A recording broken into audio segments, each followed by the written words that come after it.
guys, kita hari ini mau melakukan sampling. Nah, kita lagi OTW ke lokasi sampling. Nah, kita udah nyampe nih guys di lokasi sampling, yaitu di area Gor Susilo Sudarman dan sekitarnya. Jadi, kita di sini menggunakan metode random sampling. Yang pertama, kita melakukan penangkapan kupu-kupu, capung, belalang kayu dengan menggunakan alat berupa jaring sweepnet. Sedangkan pada penangkapan kodok, siput, dan bunga menggunakan tangan. Pada saat menangkap kupu-kupu, capung, dan belalang menggunakan sweepnet, kami memindahkan kupu-kupu ke dalam kertas papilot yang sudah dibentuk segitiga. Kupu-kupu tersebut ditempatkan dengan keadaan sayap tegak agar tidak rusak dan kemudian dibunuh dengan cara ditekan pada bagian toraksnya. Begitu juga dengan belalang kayu dan capung. Keduanya dibunuh dengan cara yang sama, yaitu dengan menekan pada bagian toraksnya. Beberapa spesies yang berhasil kami dapatkan antara lain adalah Apies olverna atau yang lebih dikenal dengan nama kupu-kupu putih Asia, Acrea terpiscor yang juga disebut Tawny coaster, Pyrrhizitianice atau kupu-kupu kuning, dan Catopsilia pomona yang sering disebut sebagai kupu-kupu lemon. Selain itu, kita juga berhasil mendapatkan Orthethrum sabina yang merupakan capung hijau dan belalang falangan nigricornis yang biasa disebut sebagai belalang kayu. Untuk jenis kupu-kupu yang pertama yaitu dari spesies Apies olverna atau kupu-kupu putih Asia. Kupu-kupu ini termasuk dalam kategori kecil hingga sedang dengan pola yang khas pada bagian sayapnya. Mereka aktif di siang hari dan sering terlihat terbang rendah di sekitar bunga atau sumber air. Betina Apies olverna bertelur pada dedaunan tanaman inang, dan larva atau ulatnya memakan daun hingga siap bermetamorfosis menjadi kupu-kupu dewasa. Apies olverna memiliki sayap berwarna dengan pola garis hitam di tepi dan bagian bawah, terutama pada betina. Rentang sayap kupu-kupu ini sekitar 5 hingga 6 cm. Tubuhnya kecil, ramping, dan berwarna gelap dengan kontras pola hitam dan putih yang menjadi ciri khas. Kupu-kupu ini hidup di area terbuka seperti padang rumput, kebun, tepi hutan, dan lahan pertanian. Yang kedua, didapatkan spesies dari Acrea terpiscor yang sering dikenal sebagai Tawny coaster. Secara umum, kupu-kupu ini memiliki ukuran tubuh yang kecil hingga sedang dengan warna yang cerah, dan dikenal sebagai spesies yang kuat terhadap predator karena mengandung toksin yang diperoleh dari makanannya. Kupu-kupu ini tuh memiliki perilaku yang aktif di siang hari, sering terlihat di padang terbuka dan rumput, lambat saat terbang, menunjukkan pula warna sebagai peringatan kepada predator. Kupu-kupu ini bereproduksi dengan cara ulatnya memakan tumbuhan dari keluarga Passifloraceae. Spesies ini memiliki morfologi berupa sayap berwarna jingga dengan bintik-bintik hitam di bagian atas, di mana bagian bawah sayapnya lebih pucat dengan warna kekuningan dan bintik hitam. Memiliki ukuran sayap sekitar 5-6 cm, dan tubuhnya berwarna hitam dengan bintik-bintik putih kecil. Ciri khas dari kupu-kupu ini yaitu memiliki warna cerah sebagai mekanisme aposematis atau peringatan terhadap predator. Kupu-kupu ini memiliki habitat yaitu di area terbuka seperti padang rumput, kebun, tepi jalan, dan lahan pertanian. Orthethrum sabina atau capung hijau memiliki karakter spesies yang umum seperti sering terlihat di area basah seperti sawah, kolam, atau rawa. Memiliki perilaku predator aktif yang berburu serangga kecil, sering terlihat bertengger di ranting atau tumbuhan rendah dan siap untuk terbang mengejar mangsa. Reproduksinya yaitu betina bertelur di air dan nimfa atau larvanya berkembang di habitat perairan. Morfologinya yaitu memiliki warna tubuh yang hijau pucat dengan garis hitam yang mencolok di bagian tubuh. Untuk ukurannya itu panjang tubuh sekitar 4-5 cm dengan rentang sayap mencapai 7-8 cm. Sayapnya transparan dengan sedikit warna gelap di pangkal sayap belakang. Ekor panjang ramping dengan pola garis-garis hitam dan hijau. Mata besar berwarna hijau memberikan pandangan hampir 360 derajat. Hidup di dekat perairan seperti sungai, kolam, rawa, sawah, dan kanal. Suka area terbuka dengan vegetasi rendah yang memudahkan mereka bertengger dan berburu. Pada sampling yang telah dilakukan, didapatkan spesimen Falangan nigricornis atau yang biasa dikenal dengan belalang kayu oleh masyarakat. Belalang ini merupakan salah satu belalang terbesar yang ada di Indonesia. Phalange nigricornis tergolong dalam kelompok herbivora atau hewan pemakan tumbuhan. Geraknya cenderung lambat, namun saat ada bahaya, Phalange nigricornis akan menggunakan kemampuannya untuk terbang dengan baik. Betina Phalange nigricornis akan bertelur pada tanah, kemudian berubah menjadi nimfa dan akan berkembang menjadi belalang dewasa. Phalange nigricornis memiliki panjang tubuh sekitar 8-12 cm dengan tubuh berwarna coklat ataupun hijau yang memiliki pola loreng samar. Phalange nigricornis juga memiliki sayap depan berwarna coklat dengan pola seperti urat daun, sementara sayap belakangnya transparan atau dapat berwarna kekuningan.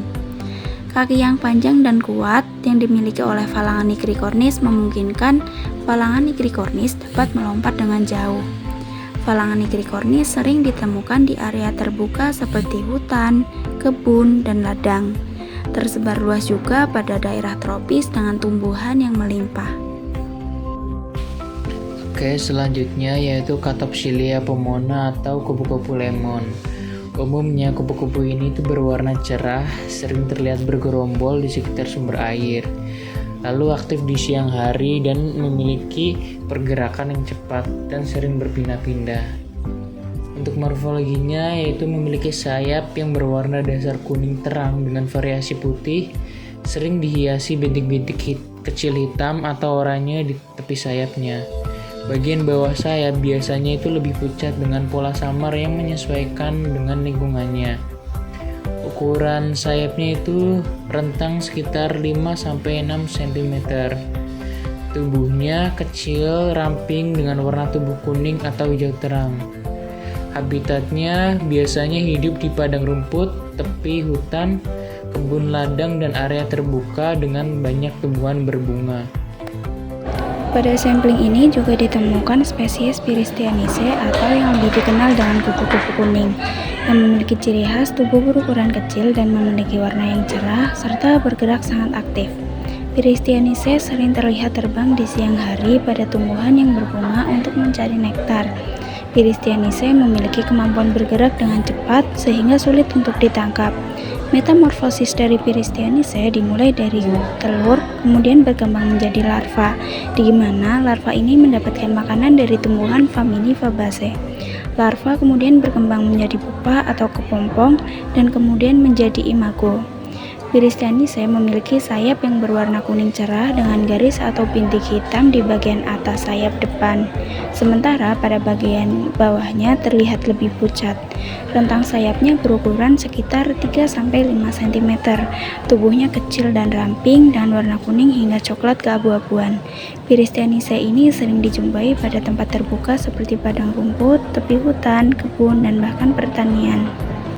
Spesimen untuk awatan basah yang kita temukan adalah Calaula baleata atau kodok belentung, Calotes versicolor atau bunglon taman, Bronchocella jubata atau bunglon hijau, dan Helix pomatia atau siput. Calaula baleata atau kodok belentung. Kodok belentung dikenal dengan tubuhnya yang gemuk dan kemampuan mengeluarkan suara nyaring pada saat malam hari. Kodok ini termasuk hewan nokturnal atau aktif di malam hari dan sering bersembunyi di tanah atau tempat lembab saat siang. Morfologinya yaitu memiliki bentuk tubuh bulat dengan kulit halus dan sedikit berlendir. Ukurannya sekitar 5-8 cm. Warna tubuhnya itu umumnya coklat tua atau abu-abu dengan pola gelap. Terkadang memiliki garis samar di punggungnya. Kakinya yaitu pendek dan kuat, membantu menggali tanah. Habitatnya biasanya hidup di area lembab seperti hutan, kebun, sawah, atau daerah berlumpur, sering ditemukan di bawah daun, lubang tanah, atau dekat sumber air maupun selokan. Calotes versicolor atau bunglon taman memiliki karakter spesies seperti dikenal sebagai kadal pemanjat yang aktif di siang hari, memiliki perilaku mampu berganti warna sebagai respons terhadap lingkungan meskipun tidak seperti bunglon sejati. Untuk morfologinya yaitu memiliki bentuk tubuh yang ramping dengan ekor panjang sekitar 30-50 cm. Warna tubuhnya umumnya coklat, hijau, atau abu-abu dengan pola loreng. Jantan memiliki warna cerah selama musim kawin, seperti kepala kemerahan. Ciri khasnya yaitu jambul kecil di punggung bagian leher dan kepala. Kakinya panjang dan ramping, membantu saat memanjat pohon. Habitat dari bunglon taman yaitu hidup di area terbuka, hutan, taman, kebun, dan pinggiran perkotaan.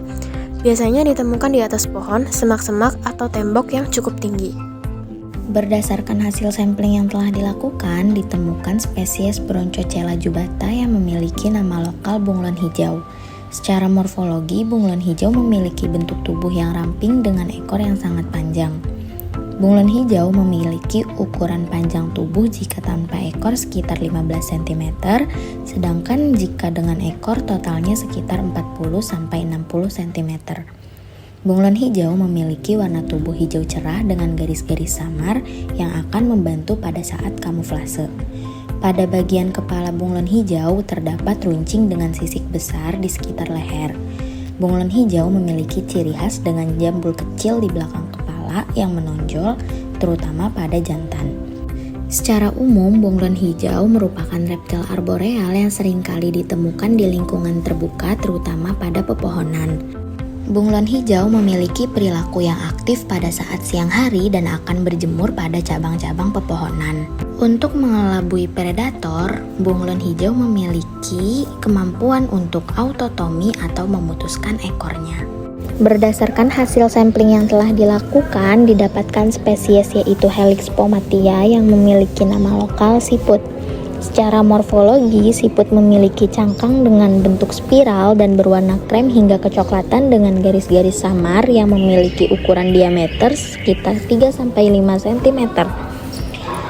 Tubuh siput berwarna abu-abu kecoklatan dengan tekstur yang lunak. Pada bagian kepala siput memiliki 2 pasang tentakel yang panjang untuk mata dan yang pendek sebagai indera penciuman. Pada kaki siput memanjang dengan permukaan berlendir untuk membantu memudahkan pergerakan siput. Secara umum, siput darat besar yang populer dijadikan sebagai makanan atau escargot. Siput memiliki perilaku aktif pada malam hari atau pada saat cuaca lembab dan akan menghabiskan waktu hibernasi di bawah tanah. Siput melakukan reproduksi dengan cara hermaprodit, akan tetapi juga tetap membutuhkan pasangan untuk kawin.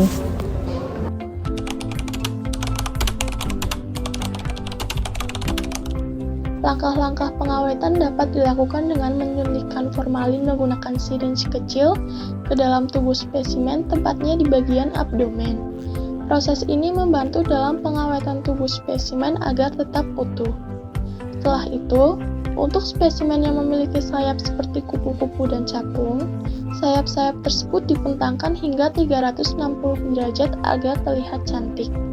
Proses ini dilakukan di atas media styrofoam yang sudah dipersiapkan dengan ukuran yang sesuai. Sayap yang sudah dibentangkan kemudian ditutup dengan kertas papilot agar sayap tidak bergeser dan tetap berada pada posisi semula. Sisi-sisi kertas papilot ini kemudian ditusuk dengan jarum pentul agar kertas tidak bergerak. Sementara itu, untuk spesimen belalang, bagian sayap dan kakinya juga dibentangkan dengan hati-hati agar jumlah kakinya terlihat jelas. Metode selanjutnya yaitu metode pengawetan basah. Metode pengawetan basah merupakan metode yang dilakukan dengan cara menyimpan spesimen ke dalam botol yang berisi cairan seperti alkohol.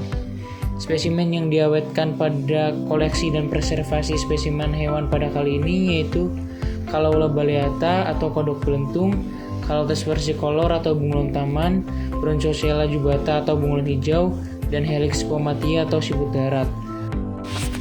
Adapun langkah-langkahnya seperti berikut. Yang pertama, spesimen dimasukkan terlebih dahulu ke dalam killing bottle yang berisi alkohol. Lalu tunggu beberapa menit yang ditandai dengan spesimen yang sudah terlihat lemas. Setelah itu, spesimen disuntikkan formalin terlebih dahulu menggunakan siringe besar ke dalam tubuh spesimen. Pada kodok, disuntikkan di bagian perut bagian bawah, sedangkan pada 2 bunglon disuntikkan pada 3 bagian tubuhnya, yaitu bagian kepala, perut, dan atas ekor. Pada siput disuntikkan pada bagian tubuhnya. Setelah disuntik, masing-masing spesimen dimasukkan ke dalam toples yang sesuai dengan ukuran tubuhnya. Selanjutnya, toples yang berisi spesimen dimasukkan alkohol sampai spesimen tenggelam. Setelah semuanya diawetkan, langkah selanjutnya adalah identifikasi setiap spesimen dan pemberian labelnya. Spesimen diberikan label seperti label sampling, label identifikasi, dan kotak display. Dan inilah hasil awetan kering dan awetan basah yang telah kami buat. Sekian dari kelompok 3. Terima kasih.